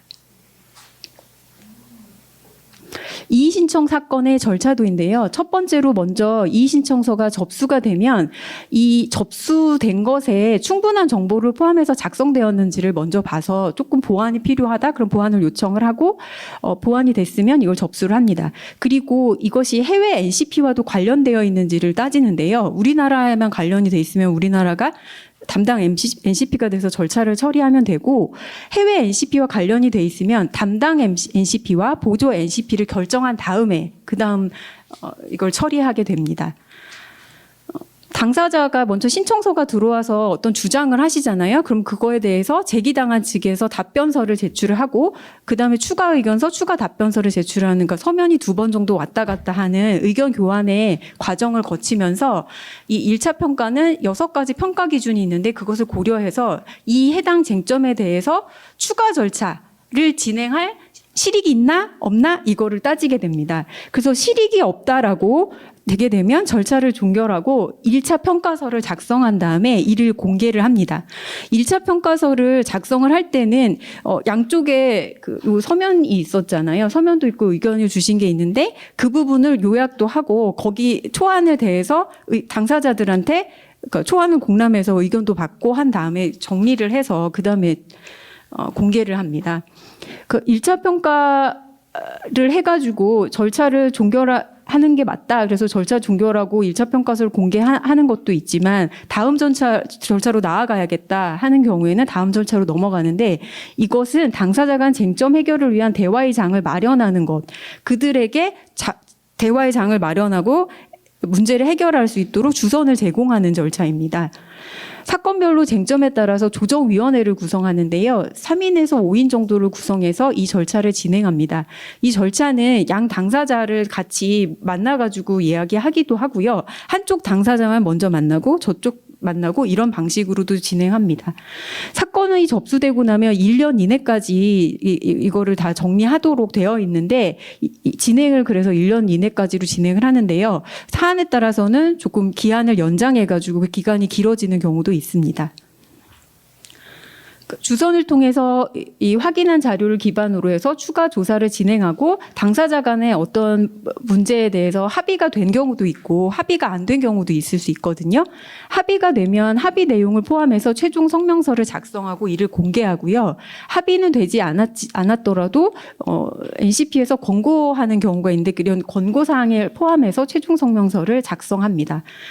그리고 마지막에는 이 최종 성명서에 정한 기일을 어느 정도 주거든요. 뭐 3개월, 6개월 이렇게 주고, 합의 내용이나 권고 내용의 이행 여부까지 검토를 하고 추진 실적에 대해서 접수를 받아서 후속 성명서까지 발표하는 이런 절차를 거치게 됩니다. 구체적으로 아까 접수 단계를 보시면 이 양식도 KNCP 홈페이지에 가시면 양식이 있습니다. 여기 내용에 신청인, 피신청인 정보를 적고, 위반했다고 생각하는 가이드라인의 관련 조항이나 내용, 그리고 입증 자료 등을 같이 자세하게 기술해서 신청을 하시면 됩니다. 아까 무슨 투표기? 뭐 이런 거, 투표 서출하니까 이거 문제 있어요라고 했는데, 제대로 어느 가이드라인에 위반했다 이런 주장도 제대로 하지 않는다거나, 뭐 서면을 제대로 제출하지 않는 그런 경우도 있었거든요. 이런 부분은 좀 자세히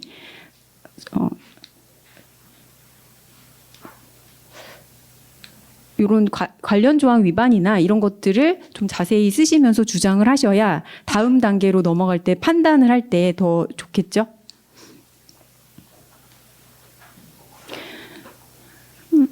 아까 다른 해외와도 관련된 경우에는 다른 곳에 NCP도 있고 우리나라 NCP도 있기 때문에 주로 하는 담당 NCP와 보조 NCP를 정할 수밖에 없어서 그런 경우에는 담당 NCP, 보조 NCP 요거를 정하는 게 필요하기 때문에 2개월 이내에 요 사항을 결정하는 절차가 필요합니다. 이때 영문 번역을 해야 되잖아요. 통역이나 번역이 필요한데 이 부분에 대해서 당사자가 부담하는 비용은 없습니다.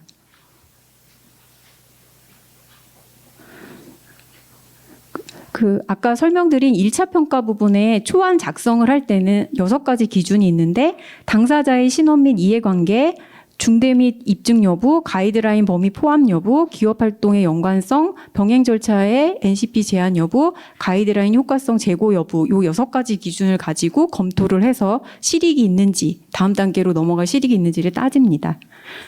말씀드렸죠? 이런 초안 같은 거 만들 때 공람을 하고 의견 수렴을 한 다음에 그 다음에 NCP 위원회에서 이 내용에 대해서 다시 심의 의결을 해서 그 다음에 요거를 게시합니다. 이거는 접수 완료하고 나면 90일 이내에 1차 평가서를 발표하고자 합니다. 그리고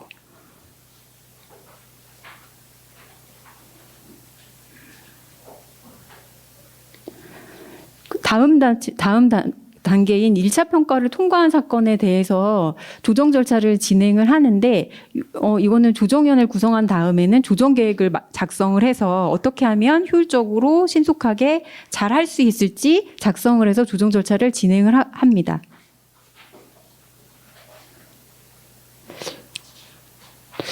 그 주선 및 조정을 통해서 당사자 간 합의를 달성한 사례가 있었는데요. 코닝 정밀 소재 사건이었고 여기는 그 노동조합의 면제 시간이나 노동조합 사무실 제공이라든지 그런 것들이 그 교착 상태에 있어서 잘 안 되고 있었던 상황이었는데 이거는 대화를 해가지고 합의를 달성한 사례이고 자율적 합의를 도달한 최초 사례입니다. 그러니까 임금 인상에 소급 적용하는 문제, 그다음에 노동조합한테 사무실 주고 면제 시간 주고 활동하는 것 관련한 것들이 여기서는 문제가 되는 쟁점이었습니다.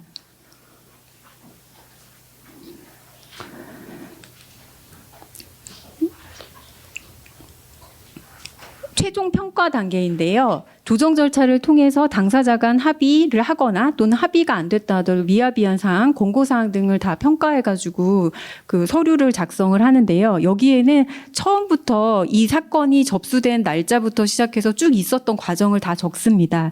양 당사자의 입장, 한국 NCP의 1차 평가, 주선의 결과, 당사자에 대한 권고사항, NCP 절차 참여 여부 등을 다 포함을 해가지고 공표를 하고요.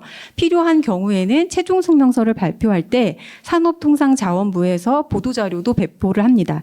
이런 최종 성명서는 한국 NCP 홈페이지에 올라가 있습니다.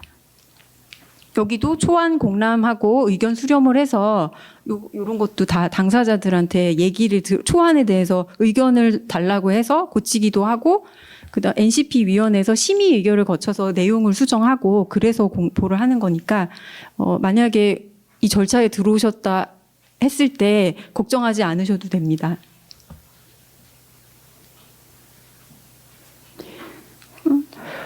그 권고사항이 있는데 합의를 도출이 되는 경우도 있고 안 되는 경우들도 있잖아요. 근데 그럴 때 NCP에서는 이러이러한 거를 좀 하시는 게 좋겠습니다라고 권고사항을 두는데요.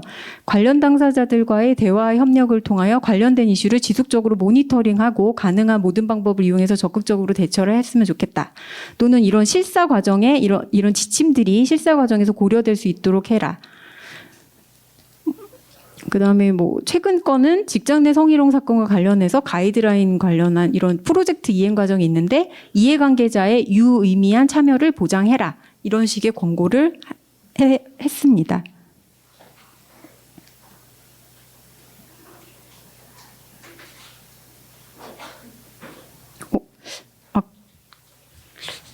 저거 원래 있던 내용 중에 말씀을 드리려고 했던 걸 빠져나가요.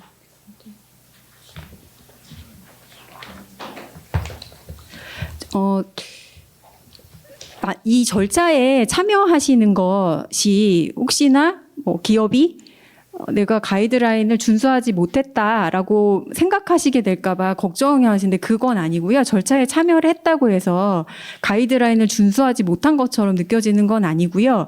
여기 절차에 참여해서 입장, 우리는 이러이러한 것은 했다. 그리고 이러이러한 부분이 설명도 하고 입장이 이렇고 어떤 그 요구 사항에 대해서 요거를 받아줄 수 없는 이유를 얘기하시기도 하는데 이런 부분들이 다 들어가기 때문에 뭐 문제가 되거나 들어오셨다고 해서 문제되는 건 아니고요.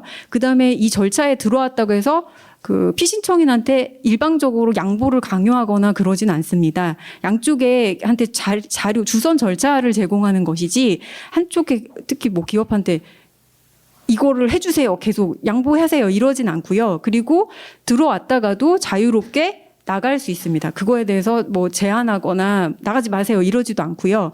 그리고 적극적으로 참여를 하시면 저희가 성명서에 적극적으로 참여를 하셔서 감사한다라는 말도 써드립니다.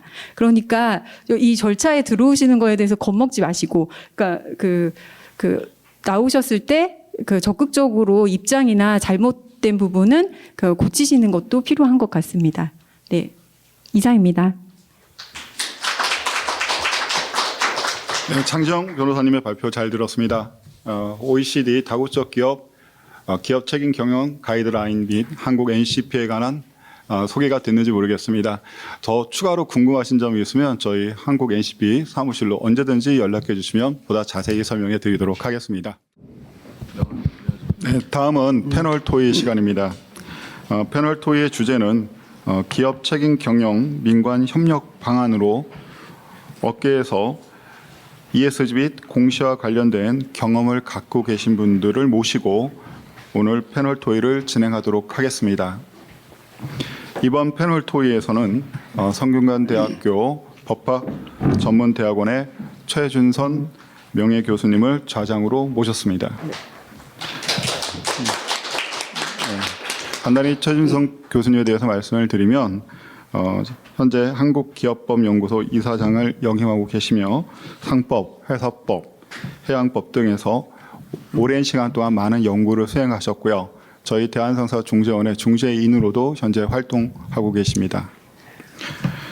또한 오늘 앞서 발표하셨던 법무법인 화우의 김정남 그룹장님하고 또한 한국 NCP 위원이신 장희정 변호사님을 패널 토의 토론자로 다시 모셨습니다.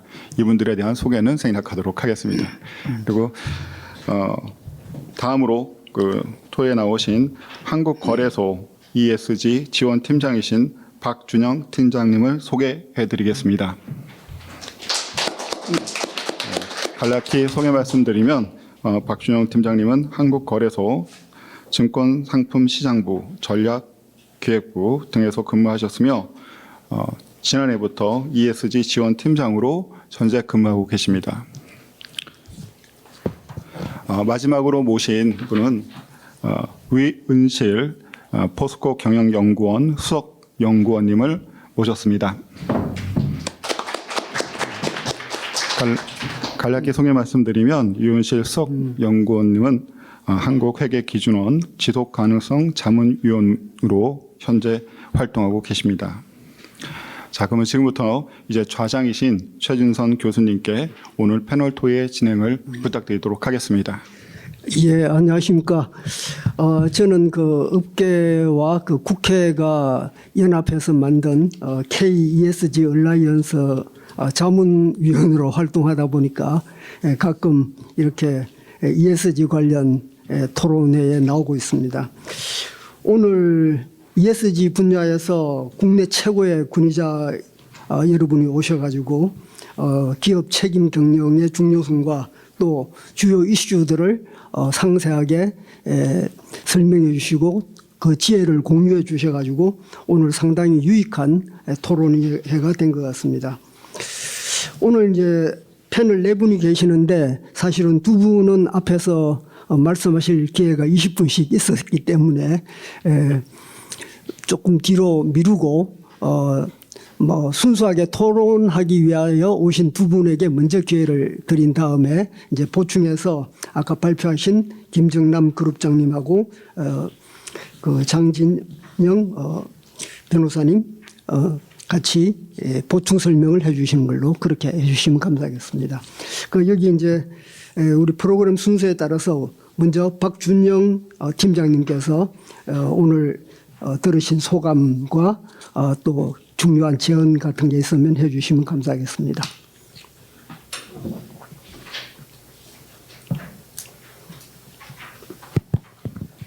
네, 안녕하세요. 방금 소개받은 한국거래소 ESG 지원팀장 박준영입니다. 먼저 오늘 의미 있는 자리를 마련해 주신 그 산업통상자원부, 그다음에 대한상사 중재원 관계자 여러분들께 감사의 말씀을 드립니다.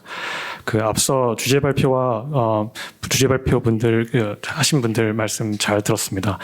세미나 올 때마다 ESG 분야가 워낙 넓다 보니까 올 때마다 항상 새로운 걸 또 배워가는 것 같습니다. 앞서 발표에서도 좀 주로 다뤄졌지만 아무래도 이 ESG 공시가 기업의 책임 경영과 관련해서도 좀 매우 중요한 이슈이기 때문에 저 역시 이제 ESG 공시와 관련해서 크게 두 가지 포인트에 대해서 간략히 말씀을 드리고자 합니다. 이 첫 번째로는 ESG 공시와 관련해서 이제는 이 여러 이해관계자들의 의견을 이제 좀 충분히 들었으니까 그 여러 이해관계자 의견의 균형점을 찾으려는 노력이 필요한 시기다라는 말씀을 좀 드리고 싶습니다.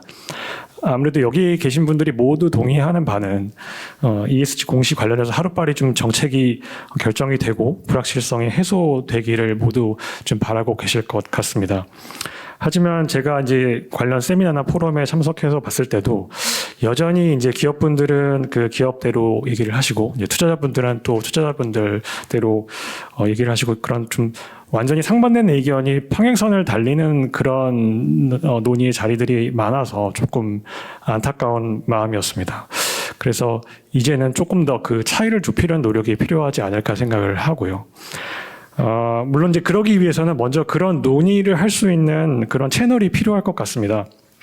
아무래도 이런 공개적인 포럼이나 세미나는 장소적이나 시간적으로 좀 한계가 있을 수 있을 것 같고, 좀 여러 이해관계자들이 모여서 실무적으로 이 의견의 간극을 좁힐 수 있는 그런 논의 채널이 물론 지금도 없는 건 아니지만 정부나 민간 합동으로든 조금 더 속도감 있게 그런 부분들이 좀 이루어져야 되는 시기가 왔다.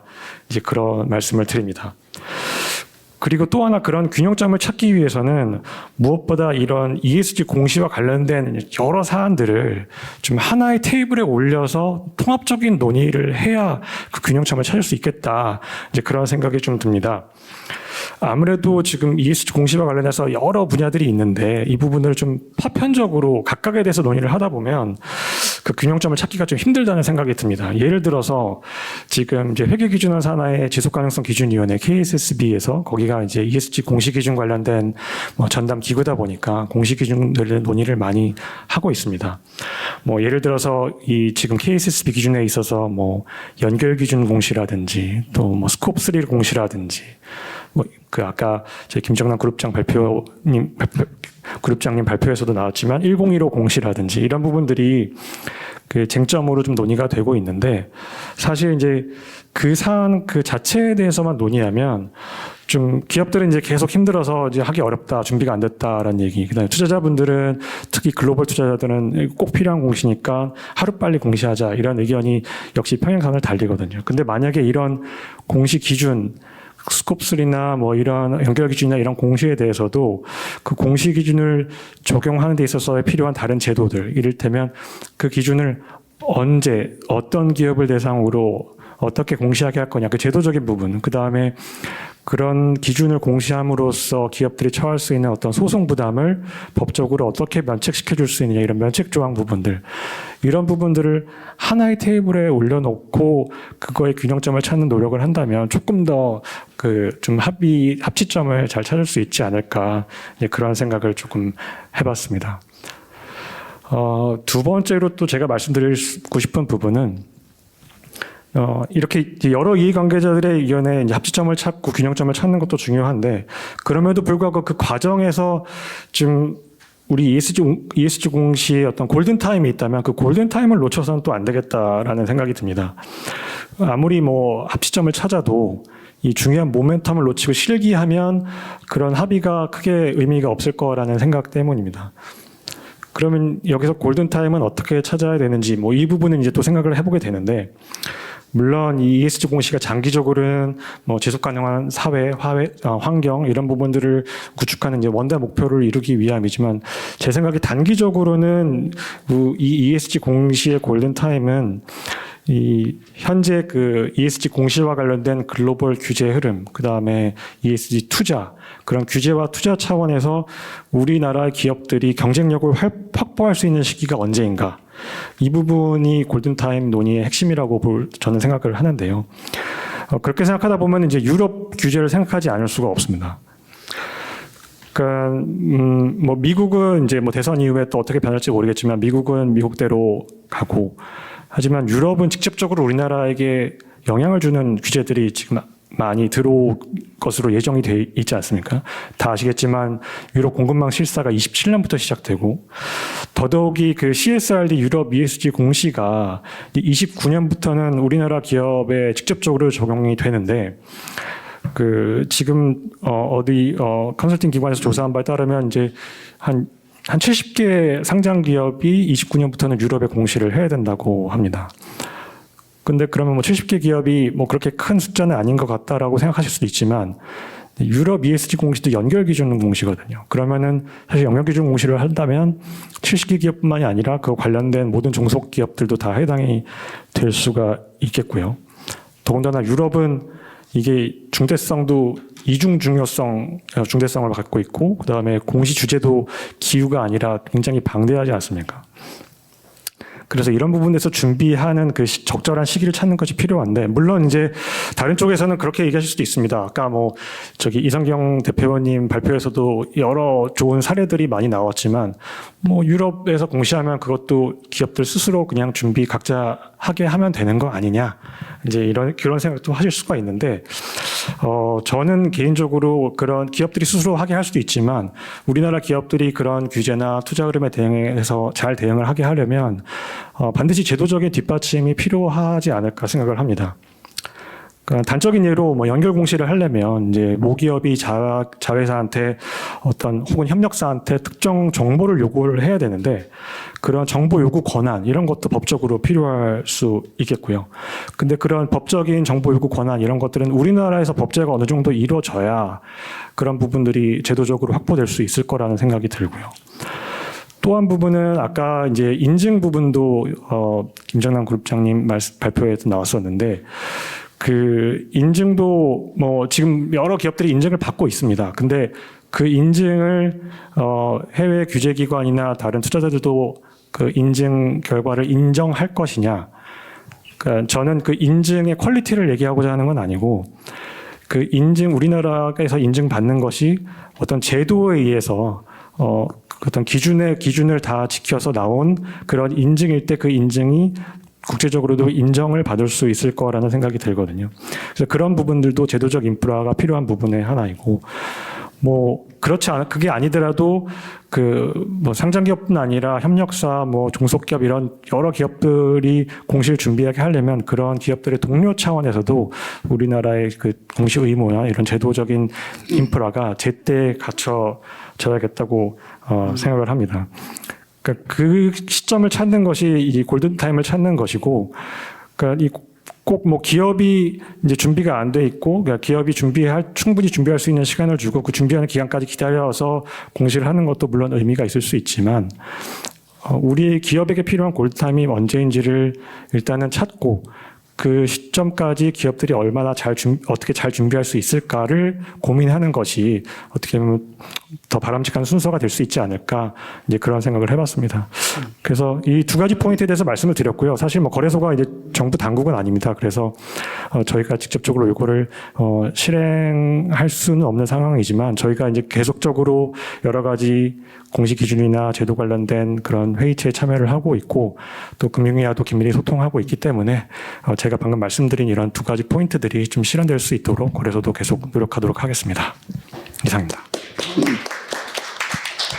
예, 우리 박준영 ESG 지원 팀장님은 역시 그 기업 현실을 가장 정확하게 이해하고 계신 것 같습니다. 뭐 대략 한 3가지 말씀하셨는데, 일단 그 기업 책임 경영에 대한 그 통합 플랫폼 같은 게 좀 있어가지고 아까 이제 이성경 대표가 뭐 여러 가지 사례를 발표했지만 우리 다 처음 듣는 얘기 같거든요. 이런 것들이 통합 플랫폼에 좀 올라와 있으면 다들 서로 비교도 해보고 우리도 좀 따라해야 되겠다 이런 것도 있을 것 같습니다. 그다음에 이제 또 공시의 그 골든 타임이 언제인가 이거는 아까 김정남 그룹장님께서 말씀하셨는데 또 나중에 보충 설명해 주시면 좋겠고요. 그건 이제 인정제도의 개선, 그건 다들 절감하고 있는 것 같습니다.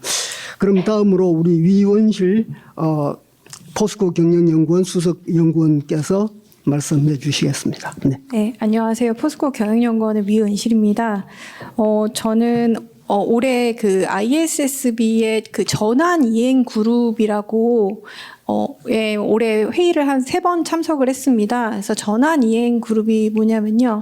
ISSB 기준에 대해서 이행하는 데 있어서 이해관계자들, 그러니까 실제 이제 글로벌 기업들이 했을 때 뭐 이 기준서를 해석하는데 또는 공시를 하는 데 있어서 뭐 질의사항들을 좀 ISSB에 보내면 그 사항들을 모아서 그러면 그 사항들이 이제 각 그 TIG, 그러니까 전환 이행 그룹 사람들이 모여서 다양한 국가의 뭐 사람들이 모여서 그럼 그거를 이행하는 데 있어서 이 문제를 어떻게 볼 것인가 논의하고 이렇게 공시하면 좋겠다 뭐 이렇게 대안을 제시하는 그룹에 참여하고 있습니다. 그래서 올해 3번 참여했는데 가서 논의를 하는 내용들은 뭐냐면 그 기준서에 뭐 비즈니스 액티비티에 대한 뭐 기업 경영 활동에 영향을 미치는 기후의 위험과 기회에 대해서 하라고 했는데 그럼 기업의 활동을 뭐라고 해야 되나 뭐 이런 간단한 것부터 시작해서 온실가스 저희가 측정하는 기준들이 있는데 이제 국내 같은 경우는 이제 저희 환경법규 이제 우리 관할권에 있는 법규를 따르고 있고 이제 기준서에는 그러니까 GHG 프로토콜 또는 관할권 법규라고 따르고 있는데 그럼 상세한 뭐 계산 방법에 있어서는 뭐 GWP라는 온실가스 뭐 그 지수에 대해서 최신값을 써야 되냐, 최신값을 쓰는 거를 권고하고 있는데 뭐 한국 같은 경우는 아직 그렇지 않다, 뭐 중국 같은 경우는 그렇지 않다, 뭐 이런 식으로 논의를 해서 좀 기준을 좀 완화해야 되지 않을까, 뭐 이런 이제 논의를 최근에 막 했었거든요. 그래서 보면 약간 국내에서는 아직 이제 공시 기준을 할지 말지에 대한 논의들이 이제 막 이제 진행되고 있는데 그 회의에 가게 되면 너무 구체적인 이행 사항에 대해서 논의를 하고 있어서 이게 좀 간극이 좀 벌어지면 어쩌나 하는 마음이 그러니까 기업 입장 저도 이제 기업에 있으니까 기업 입장에서는 좀 부담이 되니까 늦췄으면 하는 마음도 생기고 한편으로 그 회의에 가면 이렇게 많이 진도가 나갔다고? 우리 기업은 어떡하지? 하는 그런 걱정? 이렇게 두 가지 이제 감정이 다 들어서, 어떤 식으로라도 공시가 조금 확정이 되고 이러면 기업들이 준비하는데 조금 어떻게 준비할지 계획을 세우는 데는 조금 도움이 되지 않을까 하는 이런 생각이 들었고요.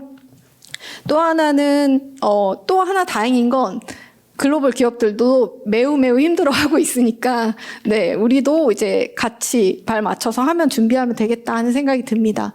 또 하나는 이제 최근에 이제 미 대선 결과로 인해서 막 계속 제가 오늘 이제 회사에 와서 엘리베이터를 탔더니 다 미 대선에 따른 그 영향에 대해서 각 부서에서 다 논의를 하고 있더라고요. 뭐 통상 부서뿐만 아니라 마케팅부터 시작해가지고 전체 부서가 다 미 대선에 대해서 되게 관심이 많고 특히 ESG에 대해서는 혹시나 너무 막 뒤처지지 않을까 하는 되게 우려들이 있는 것 같습니다. 그래서 제 개인적으로는 이제 딱 미 대선 결과를 딱 보고 나서 그냥 개인적으로 느낀 거는 조금 잘 됐다. 왜냐하면 너무 빨리 갔으면 좀 이게 공시가 중요한 게 아니라 공시를 할 수 있는 내용이 있어야 되거든요.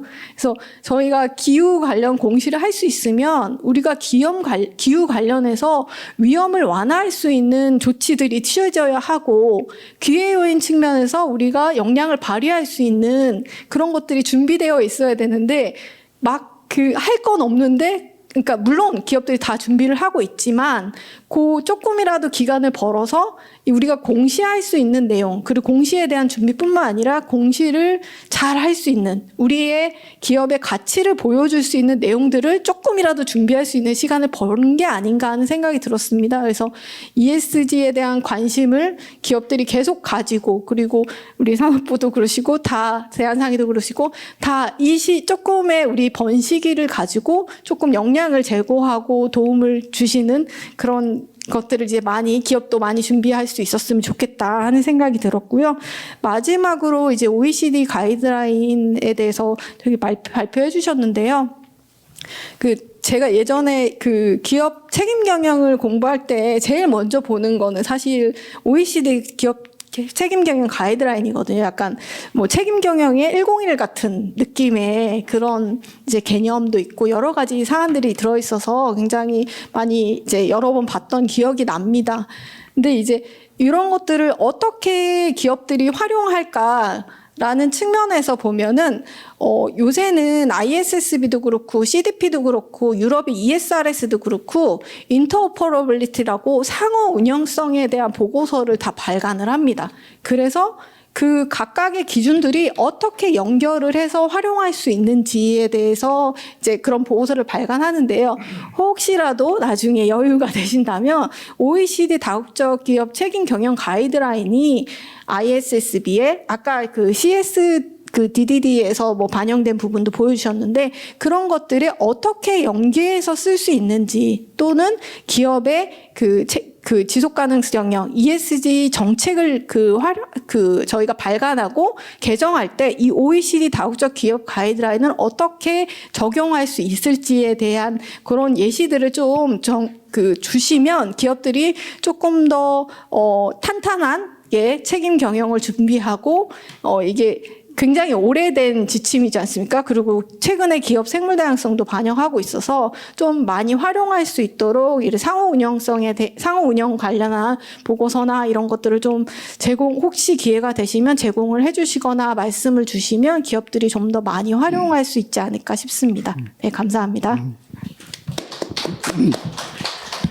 이제 역시 위원실 연구원께서도 공시 문제를 또 거론하셨습니다. 하여튼 이제 또 트럼프 대통령 당선 이후에 약간 그 불확실성이 더욱더 이제 증가됐다라고 아까 김정남 그룹장님께서 말씀하셨는데 뭐 그러거나 말거나 ESG는 우리가 반드시 해야 할 그런 문제이기 때문에 우리 한국에서도 좀 이제 지금 위원실 연구원님 말씀은 조금 공시가 아직도 불투명한 것 같다. 뭐 아까도 이제 김정남 그룹장님 말씀이 우리 한국은 보니까 되게 좀 뭔가 전부 다 미정이더라고요. 미정이 많더라고요.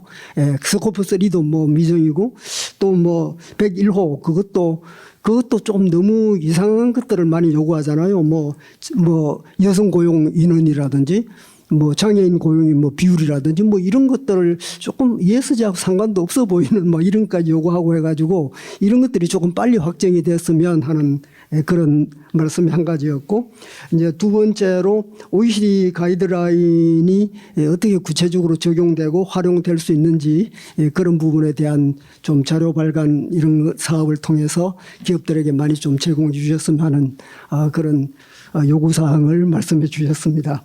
아까 그 장진영 위원님께서도 이제 그 다국적 기업이 진출하는 국가의 뭐 노동, 환경, 뭐 소비자 보호 이런데 어떤 역할을 하고 또 어떤 해를 미치는가 이제 그 부분에 대한 그 상당한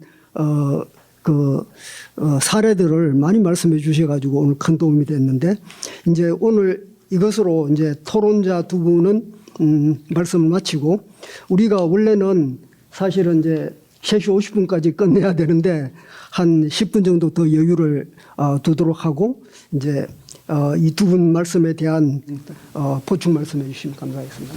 아주 전문적인 말씀을 다 해주셔서 저는 그 부분에 대해서 더 말씀드릴 거는 없고요. 그 NCP 위원으로서 그 개인적인 견해이지만 그 들어온 사건에 대해서 생각이 드는 부분은 어떤 류냐면 한국에 있는 그 사건의 경우는 보통 다국적 기업인 외국에서 들어온 기업인데 내부에서 그 노동조합이 생기고 또는 그 노동 관련한 것들이 문제가 제대로 해결이 되지 않고 답보 상태에 있고 관련 뭐 소송도 가고 관련 관청에 가기도 하고 이러다가 들어온 건들이 있고 근데 이런 부분이 잘 안 되는 거는 이것도 저희 개인적인 견해지만 그 우리나라에 있는 그 코리아라는 그 회사들이 제대로 된 결정권을 다 완전히 독립적으로 행사는 다 못하기 때문에 해외에 있는 본사의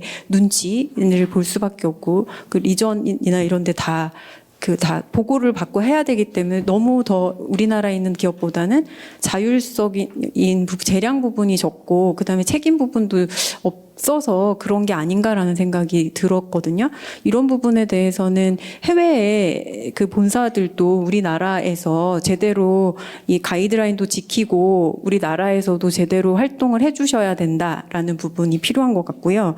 우리나라가 아무래도 해외에서 많은 그 수출로 먹고 사는 것도 있고 해외에서 많은 활동을 하고 있는데 해외에서 문제되는 경우는 어떤 뭐 보조댐을 설치를 했는데 그게 붕괴돼서 문제가 됐다거나 아니면 어디서 개발 행위나 뭐 농장을 만들거나 이럴 때 거기에 있는 그 원주민들, 그 현지인들이 본인들의 터전을 잃게 되거나 또는 그 생태계가 파괴되거나 뭐 이런 여러 가지 일들이 발생하면서 이의 제기가 들어오는데 그 부분은 그 처음에 시작할 때부터 잘 협의를 하고 그리고 그 원주민들은 영어를 쓰는 사람들은 아니거든요. 그 사람들한테 그 나라 말로 제대로 정보를 계속 제공하면서 계속적으로 소통하는 그런 것들이 있어야 뭐 이런 문제가 더 커지지 않는 것 같거든요. 그런 부분을 더 잘 해주셔야 되지 않을까라고 생각합니다.